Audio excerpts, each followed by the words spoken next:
there. Today we're going to go talk about the VLOOKUP function in MS Excel. First, let me just explain to you what VLOOKUP is. The VLOOKUP function allows an user to search a column for a value and returns a corresponding value from another column in that row. A typical example of where we use VLOOKUP is when we want to compare data stored in several columns.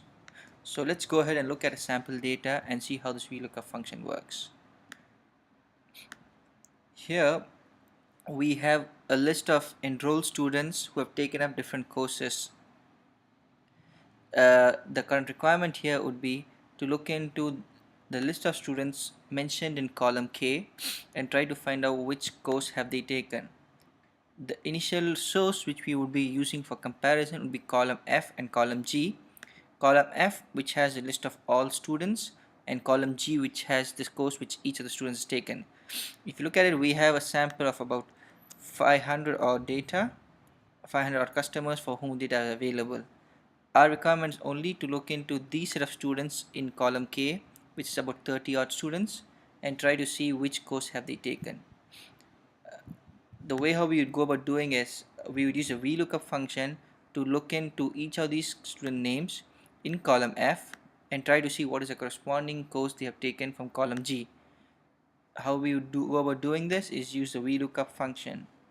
As you might be aware, any function VLOOKUP starts with the equals and then we type out a word. So we type in VLOOKUP and Excel provides us a suggestion. So when I click on that, it says what it wants. The Excel is asking us for the lookup value. In this case, it would be the values in column K, comma, and then it says which is a table array to refer to. That would be the source tables which we would be looking into.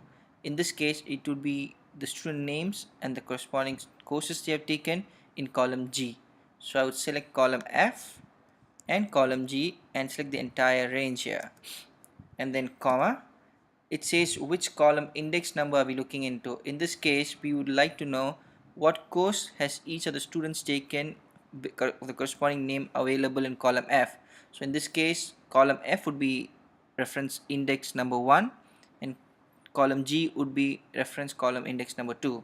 Hence in this case I would take in column 2 to get the corresponding course name, comma, and the range lookup. This is more of a logical function which the user would enter, asking Excel to either give an exact match or an appropriate match. In most cases we would want to get the exact match, in which case we enter the number 0. In cases when we want an appropriate match, we would enter the number 1 and hit enter. What happens is we have searched for this student name from this master list and tried to see which course has this person taken, and it comes out like they have taken up a course of chemistry out here. Next is we would like the same to be done for the entire list of other student names as well, which is there in column K. The simplest way of doing it would be just going to the column L and double clicking here, and the corresponding names comes up. If you look at it, the first case here, we look at this student name and it says like look for the corresponding course taken. In this case, it looks for the student name Laurel, search through the entire list. A simple way would be to just copy this and find for the corresponding student name here. When you search for that, you get Laurel here and it says they have taken up chemistry, hence we get the value chemistry. Moving downwards, we search for the student name called Gilma and we find out it's physics and so on. However, if you look at the functions used here, it says look for the value in K3, in this case the student name Gilma.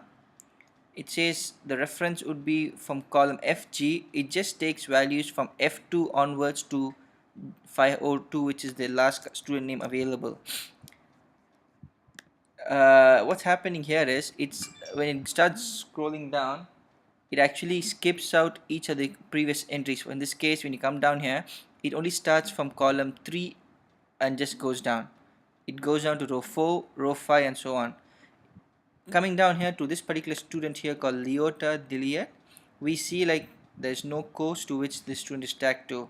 However, if we were to just search for the student in this list, we find that we do have the entry for this. However, it comes in row number 9. Whereas if you look at the function applied here, it only starts from row 28 on downwards. So what this is called using references here, cell references. So what we would do is, in order to avoid this happening, we would always want this VLOOKUP function to always start from row 1 and go down to row 501, right? So in order to do it, we just enter a dollar symbol and another dollar symbol before both these columns and hit enter. And now if you double click on this, you would see we have updated the value for Leota as well. Now just going to the function one more time. Here we see it looks for the value in K2, this student name, tries to look into the reference to column which is F and G from F1 till G501, and tries to look into which course has the student taken, referring to the second column. Coming down to Gilma, we see again it starts from row 1 and goes down to 501.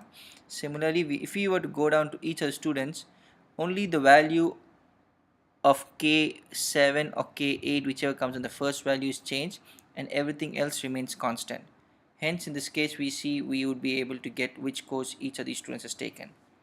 This is very helpful in scenarios where you have millions of records, wherein we could use Excel to do a comparison between different sources and give us the required output.